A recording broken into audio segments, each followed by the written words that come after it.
Questions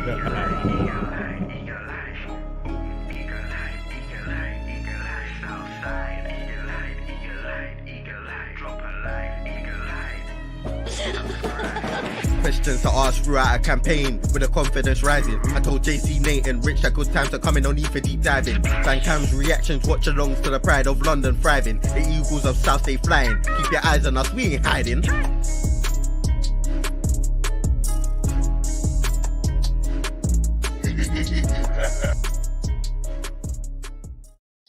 Yes, people, welcome back to Eagle-Eyed Football. This is the Southampton Crystal Palace match reaction. I'm joined here with Nate. We had to push it back a bit because Mum was in the shower. But how you doing? Well, feeling a lot better than I was when I got home from work. Let's put it that way. But let's not talk about that. We'll talk about the great win yesterday in the Premier League, 1-0 win at home to Southampton. Finally got a clean sheet at home. Who'd have thunk it?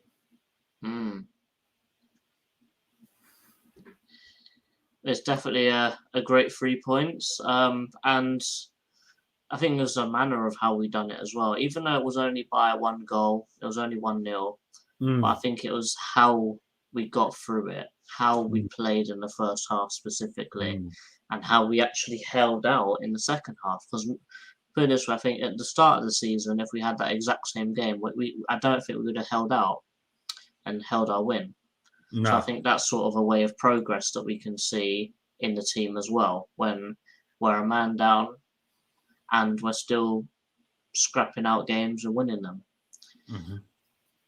I think the reaction to the starting lineup when not seeing Decore in there full stop, it was a bit disheartening. I think I even went in the group chat saying, can I change my score prediction? Because we're seeing Decore not there. I'm thinking, oh man, it's going to be Everton all over again. What was your thoughts? Was you thinking the same? You know what? Funnily enough, I was kind of worried to not see him there. I won't lie and say I wasn't, but Vieira went with that side, so you have to back the manager. You can challenge the manager if he gets it wrong, which thankfully yesterday he didn't, because certain agendas are still running out here because everybody wants to jump on Luka and all that sort of thing. But as Louis just said here in the comments here, Luka actually played very well. I mean, obviously, the first half in itself, you'd like to think with a bit more clinical and a bit more cutting edge, we would have probably put 2-3 more past Southampton because they were there for the taking. They were god-awful in that first half. They looked more like a Roy team than we did when we had Roy. It was the same sloppy defensive mistakes that better teams up the league punish you for. We're not at that level yet, and we won't be until we still see a lot of these older players and these players from previous managers be phased out of the team. Now, obviously, one player in particular who it was his birthday yesterday was Joel Ward. Again, everybody loves to jump on his back and say he's past it, he's crap, he's rubbish. Insert description here. He had one of his best games he's had in years, and don't say it too loudly, but he's definitely a candidate for man of the match. Now, obviously, people might argue, oh, but he's ex-Portsmouth, he doesn't like Southampton, blah, blah, blah, blah, blah. I don't think that came into it personally. He's too much of a professional to let his old team's hatred of Southampton get to him when he's here to play for Crystal Palace. He's wearing our team shirt, not Portsmouth's shirt. So, but look, if you'd have said to me, we won't have Decore in the first team, but we'll still scrap out a 1-0 win, and we'll see some of the best football we've seen in the first half, I'd have bitten your hand off, because let's be honest, the last couple of results, we've kind of got away with a couple of results. You know, Wolves, we could have been 2 or 3 down at halftime because, you know, we were sitting together for that game. Leicester, if they'd have brought their shooting boots, it could have been absolutely over because we offered nothing but 1 shot on target in the Leicester game. So I don't know. Maybe I'm just waffling now at this point, but, you know, I look at it and say, look, it wasn't vintage, you know. Yeah, Wolves. Southampton were there to be taken apart in the first half, and we didn't do that. That's a concern, but we don't have the players to do that. We've never had the players to do that. Even when we did have Pardew's FA Cup team, we still didn't have the depth to replace Balassi when he got injured. We had to bring on Chung Yong Lee and them, man. Sorry? There's a drop between Balassi and Chung Young Lee. So you know what I mean? Like if we lose, say for example, Elise, we've got Jordan Ayew. The levels of quality are very different. Even though Ayew's done really well for us as a foul winning player, you know, you can still see there's still work to be done on the squad because, as you keep saying the whole time, no spare left back. Mitchell has looked really ropey this season. Right back is still an issue where, granted, Chris Richards can play there, but he's injured all the time, and you were worried about that when we were announced to be going in for him. So, look, home win, clean sheet, 3 points. At the time that the game finished, we were 10th in the table. Still 2 points off Brighton, who have an amazing season, by the way.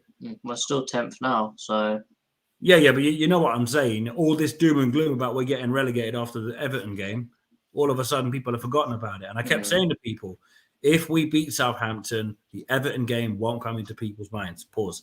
That's what I'm trying to say, though, is a lot of people got too fixated on the 3-0 battering we took up there without realising if we beat Southampton, we don't care. Yeah.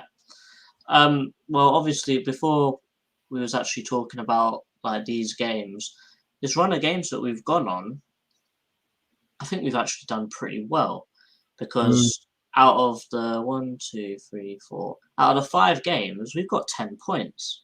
Yeah. And put it this way, that's unheard of for Crystal Palace.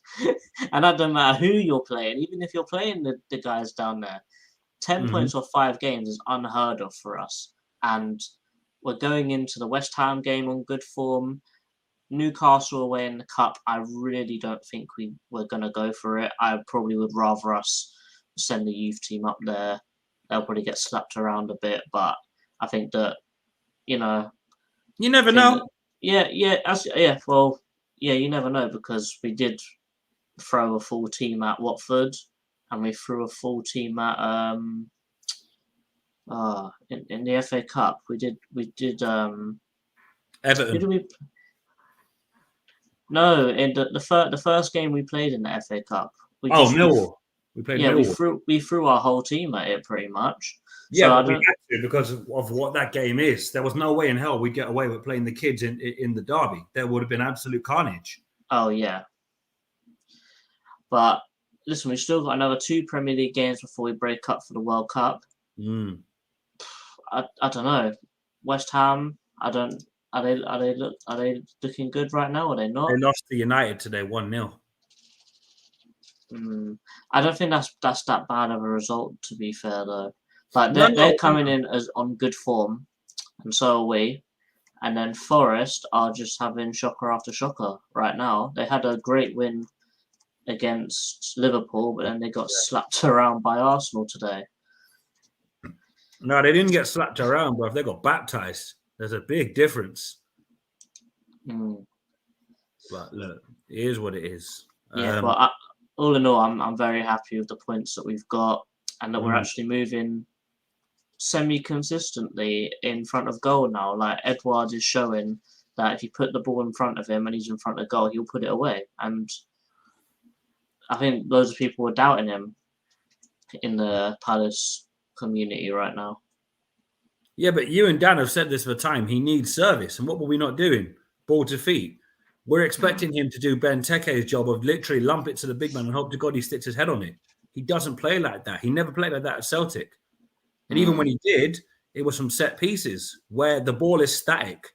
But if Elise is crossing it in from the right or Will from the left, the ball is moving. Granted, I know the ball moves if you take a corner kick, but you know what I'm saying. You know, from a set piece, the ball is moving from one location and pinging into the box. But from a cross, it can go anywhere. And, you know, I think there's a slight case that Edwards, that the first goal wasn't offside. I think it was offside, personally speaking.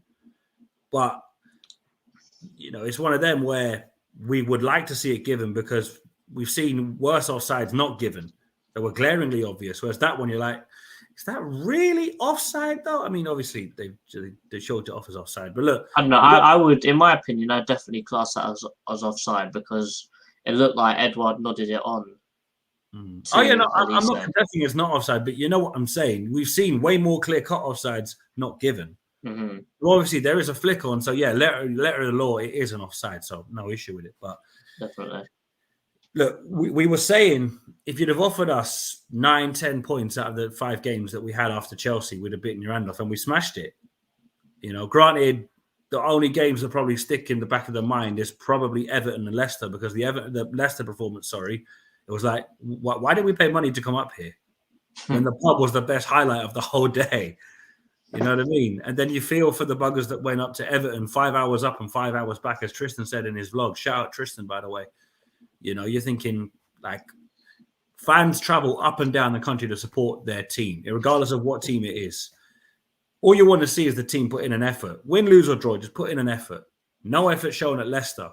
We may as well have not bothered turning up off the team coach, and the same applied to Everton. You know, but the important thing is that we're moving in the right direction. We're finally closing games out with dodgy 1-goal scorelines, because I hate when we're 1-0 up. I hate it. I hate being 1-0 up with Palace, because Brentford, my heart broke when they scored a last-minute equaliser.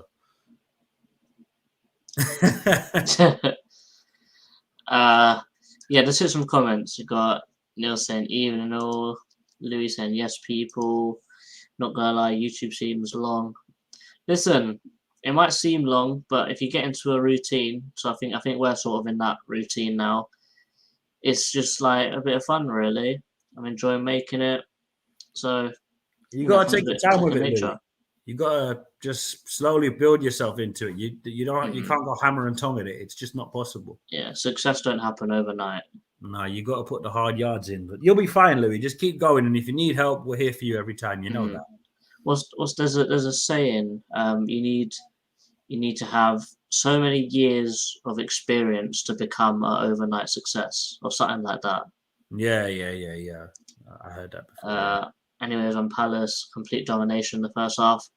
Exactly. I think that was probably one of the best. I think that, as I said in my fan cam, best first half at Selhurst I think I've seen, because that was incredible. Rich, I think he's just jumped in here. Big up the UK, Pat. We ain't seen you in a hot minute. Yeah, good to see you back. Rich was at the NFL, and Newcastle reserves versus Palace reserves. Newcastle aren't playing their reserves. They need trophies up there, because that's what they're gunning for. Especially hopefully they do. It'd be good if they did. It'd be good if they did play the reserves, because then we've got a better chance of knocking them out and going through. But I'm not phased about the Carabao Cup. It's the FA Cup I've always wanted us to win. 100%. But let's look at that first half. Run me through that. What was your opinions? Was there any nitpicks, and what did we do well? Okay, so I actually wasn't watching it because I was at work, but I did listen on the Palace app where they've got a BBC Radio London commentary, and all I kept hearing was Palace are well on top. So I kept checking Twitter to see was it true, because sometimes radio commentary, they can be a little bit complimentary to home teams when it's kind of fairly even. I just saw hella Saints fans having Hodgson-esque meltdowns. Saints fans were going in on Hasenhüttl, in on their players, going, "This is absolutely terrible.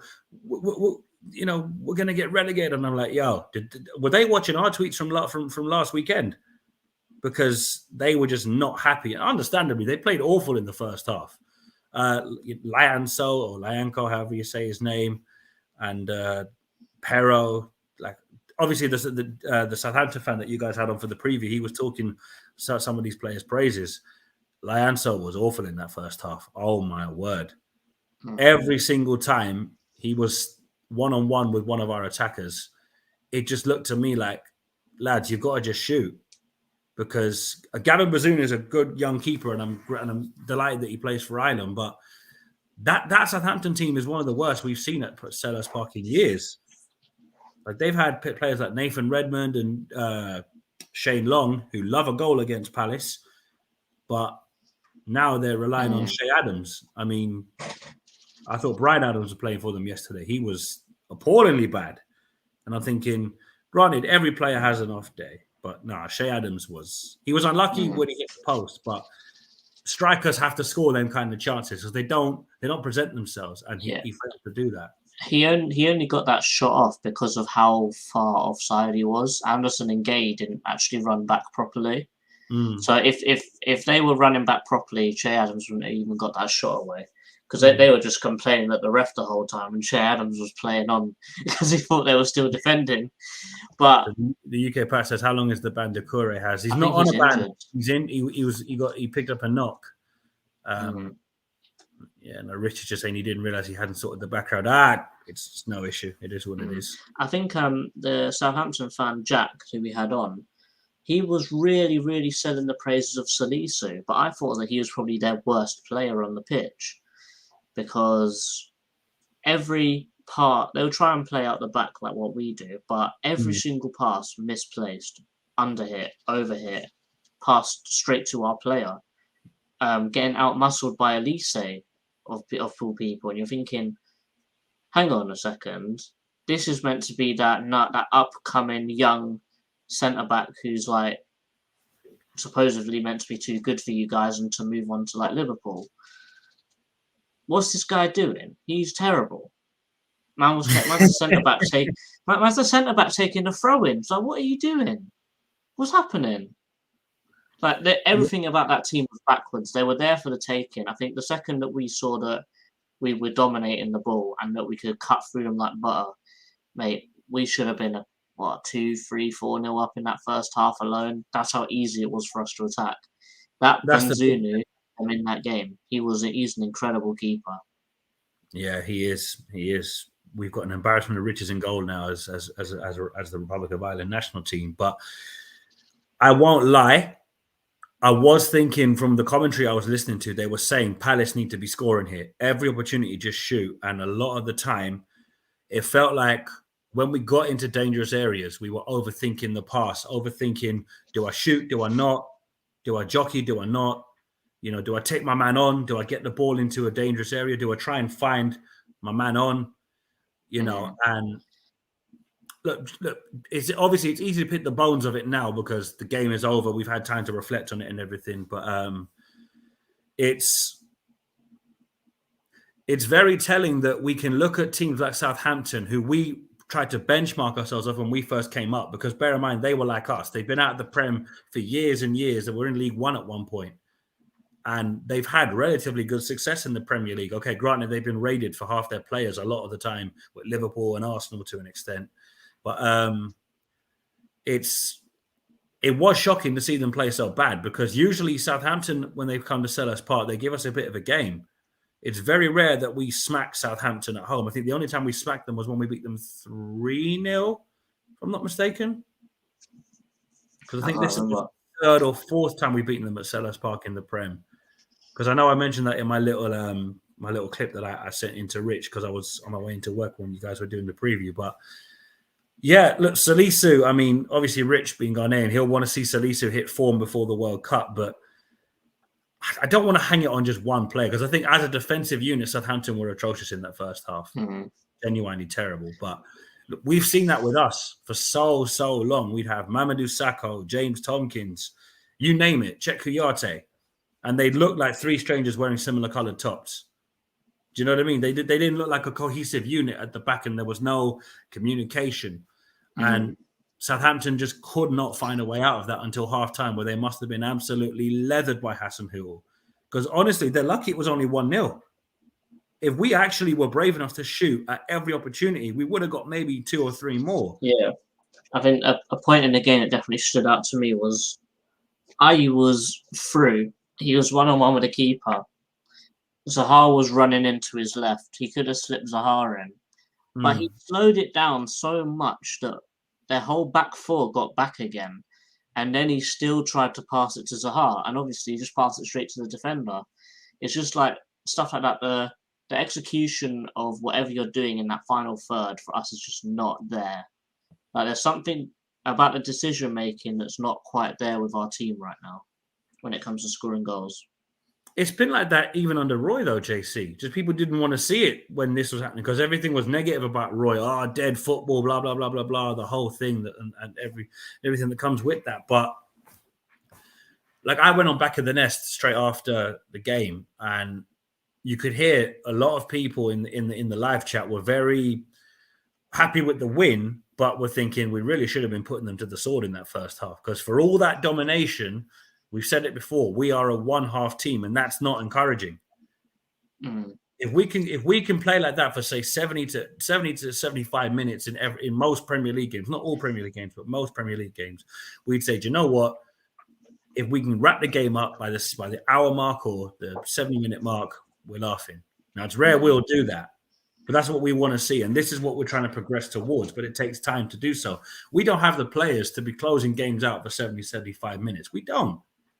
People think we do, because we've done really well in our recruitment under Vieira, with Dougie doing an absolute madness in some ways. But we've still got players at the club that have long been overdue to be replaced. One of them being MacArthur, who I don't want to see go, but reality is his time has come and gone. But it's one of those things, JC. Look, on the surface, if you'd offered us, as you said, 10 points out of 15, we'd have said, yeah, we'll have that, no worries. But what does worry me is we're not ruthless enough in the final third.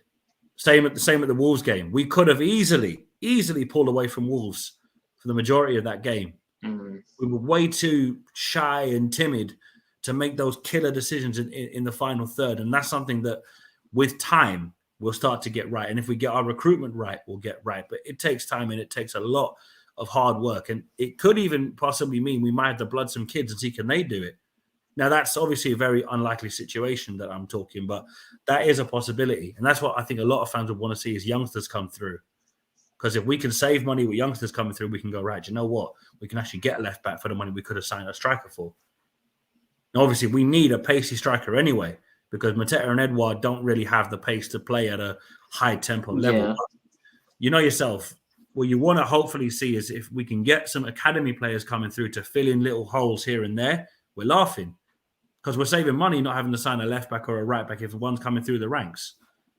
But I'm just wary that people are trying to roll it too early. It's like, no, neither of these guys are really ready for the Premier League just yet. So don't sing their praises too early. We've seen this happen with previous players like Saleh Kaikai and Brandon Pierrick and these kind of players. You know what I mean? Oh yeah, I saw something yesterday and it said Pierrick's only 2 months older than Raksaki or something like that. Yeah. And you're seeing two years ago we tried to blood Pierrick straight into our first team. That was just, I think when he had that one lead up to an assist at Norwich, I think that sort of, in a sense, sort of hyped his career up so much that it killed it. Yeah. And I think it's very unfortunate to do that to one of our homegrown players. I think that they need to be ready so that when they come in and have that chance, that it'll be a very high possibility that they'll take it. And even if they don't take it, they'll still be ready to try and have another chance. So I think you're completely right with the way of blooding the youth is very important with how you do it, because you don't want to ruin their career before it's even started. No, of course not. And again, we're looking to rebuild the main stand. So money-wise, we're not going to be signing players for 20, 30, 40, 50 million. I know people are saying, oh, but we've committed X amount to it. Doesn't matter. A lot of money will still have to be invested in that project as and when it gets built. Now, I don't think it's happening anytime soon, but you know what I'm saying? Mm-hmm. You've seen when you build a new stadium or you build a new stand, you're heavily reliant on that new stand being a success.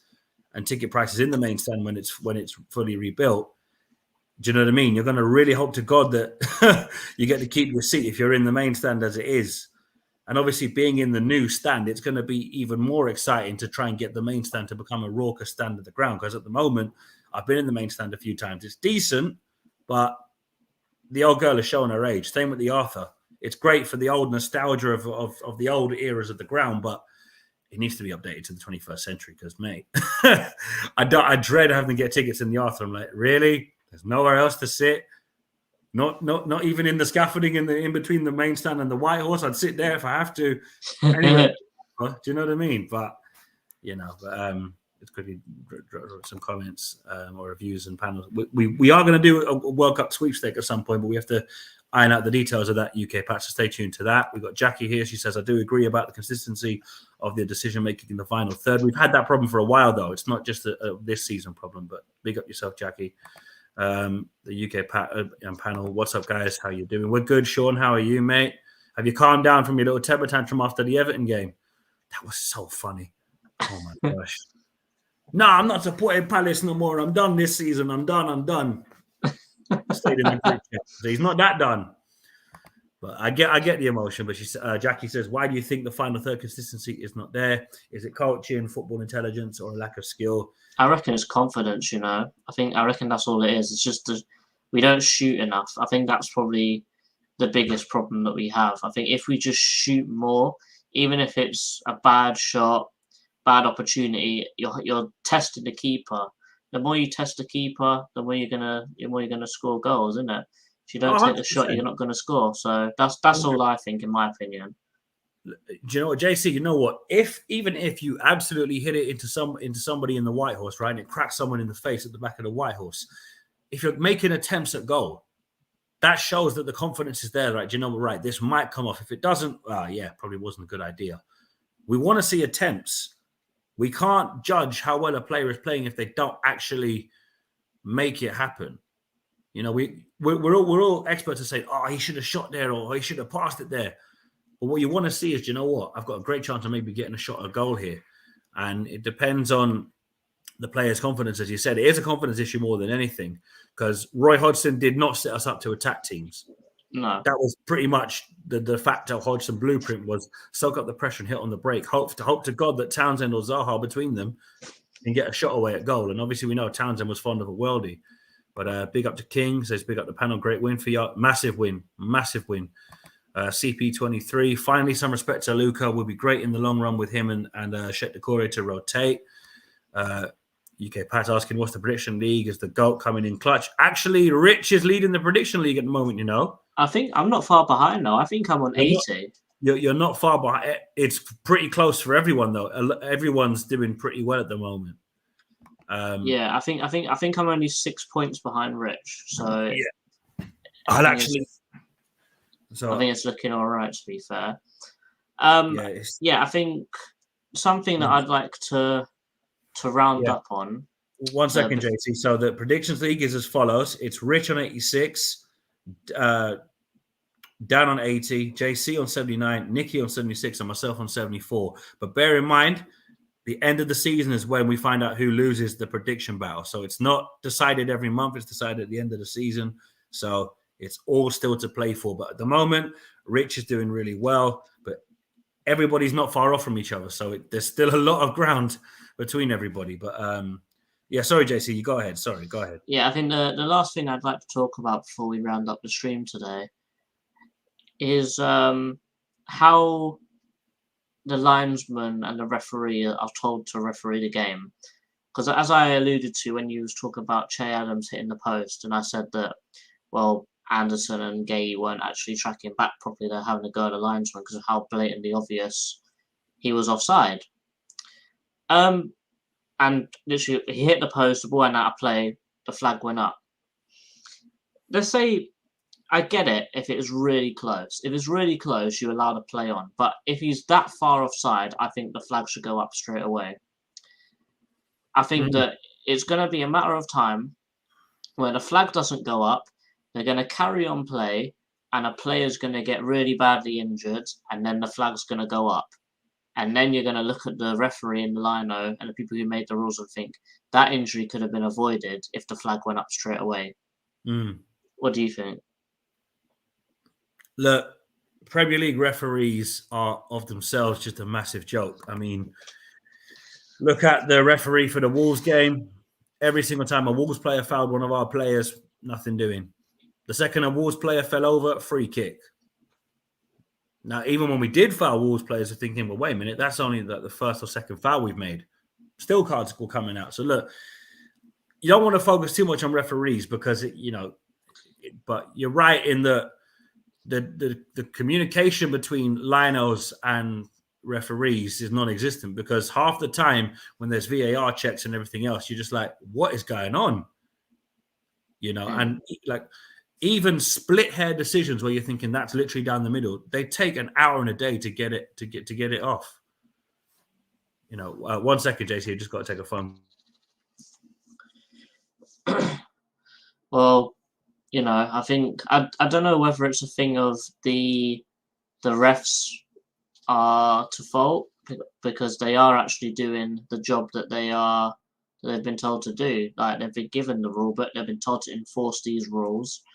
And unfortunately, these rules are wrong in the sense of the game, because someone could get hurt. There could be a career-ending injury for someone, and it's to the only fault of the liner who hasn't put his flag up, because it could have been avoided.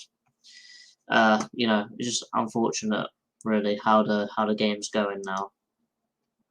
As long as it goes ahead of Nate in top 3, I'm happy. That's funny. And Rich, I think you may be right. What did you say? I think we overthink things in the final third. Yeah, overthinking, not making the right decisions, and not shooting them enough. I think that's all it is, really.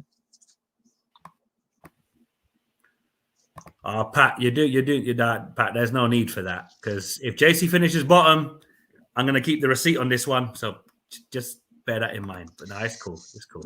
Well, Nate, finally, who was your man of the match? Because you didn't get to do a fan cam. Vicente Guaita. Let's be honest, if he wasn't there, it could have been 4-1 Southampton. So I know a lot of people like to hold their agendas about certain players, Luca and a few others being prime examples. But look, Guaita held it down yesterday. Clean sheet, can't really argue with that. I think that's his third clean sheet of the season. Newcastle and Leicester away. This is the first one at home. Honourable mentions would probably go out to Joel Ward, birthday boy, getting a very important 3 points on his birthday. Fair play to him, even though, he's getting on it a bit. He's Mr. Reliable, much like Martin Kelly was before he left. But yeah, I've got to give it to VG. But I give an honourable mention to Joel Ward and Luca, because for all the demons, for all the slagging and agendas that are running, the two players that everybody says are no longer good enough, they held their own. And it says an awful lot that people don't want to admit they're wrong when they clearly got it wrong. Like, you know me, I've held agendas about former players, and I'm like, you know what, fair play, I got it wrong. I'll hold my hands up. It looks better if you're willing to admit you got it wrong, rather than just be like, no, they're rubbish, they're dead food. Like, even when you tried to get a little dig at me yesterday, I was like, no, Hennessy did have his moments, but I didn't have a dig at you. Rich insinuated it. No, look, it's cool. I know what you were trying to say. You see what I said in the group chat. Do you know what I mean? Because I'm looking at the guy. No, Hennessy did have his moments where he was brilliant, but he had more clangers than he had brilliant saves. But the brilliant saves he did make, I'm like, do you know what, Hennessy? Fair play. But yeah, the context of it was just that Wayne made Speroni better. Oh, yeah. No, listen, competition is always healthier in every position. That's why we're not seeing Mitchell play at his best. We've got no one at left back, because Nathan Ferguson's been left back in the treatment room. That's where he is. You know what I mean? Ref linesmen are no longer a team as in previous season. The governing body really need to take a look at themselves. Straight up. No point. It's all a job for the boys' club. They don't care about the standards of refereeing. You got to remember, Dermot Gallagher was trying to hang us, saying, "Oh, that's a definite decision." But if the shoe's on the other foot, oh no, that's not the right decision. Do you know what I mean? Referees are just, it's all little agreed that they just won't dig each other out when they make a mistake. Like that referee in the Newcastle game last season, Darren England. That guy had the whole of Selhurst Park thinking, this is Mark Clattenburg Mark II. It was bad enough with Clattenburg. Now we got another one. No, leave me alone. Don't do this to me. Because I can never forgive that referee, Mark Clattenburg. Can't forgive him. Do you know what I mean? But it is what it is. We move. Well, yeah, thanks, everyone. As everyone's saying, like, comment, subscribe. Hennessy was the goalkeeper for Wolves when Danny Butterfield got his hat-trick against Wolves. But that says it all. Makeshift striker who's a right-back got a hat-trick against Wayne Hennessy. Pat, I rest my case. But now, listen, people, thanks for watching. West Ham and Forest, and then we're taking a break for the World Cup. And then Rich is going to be flooding the channel with Ghana content, so be sure to give Ghana a lot of love on Eagle-Eyed Football. England, yeah, and you'll definitely see a sweepstake. Oh, yeah. That's already in the making, so I hope I don't pull someone crap, so I get to watch a lot of games. Let's just hope that it's not rigged, because otherwise there'll be murder in the group chat. Well, put it this way: if someone gets Ghana and it's not Rich, He's gonna be fuming. Oh, he's going to be peed off for real. But so big up Ferbs. That's UFTV there. Big up to Ferbs. Jackie says, thank you. Have a great week. Same to you, Jackie. We'll be back for the West Ham preview. We're going to try and get a couple of West Ham fans on. People, we're Eagle-Eyed Football. Up the Palace. Up the See you Palace. at West Ham. Eagles. We're out. Eagles.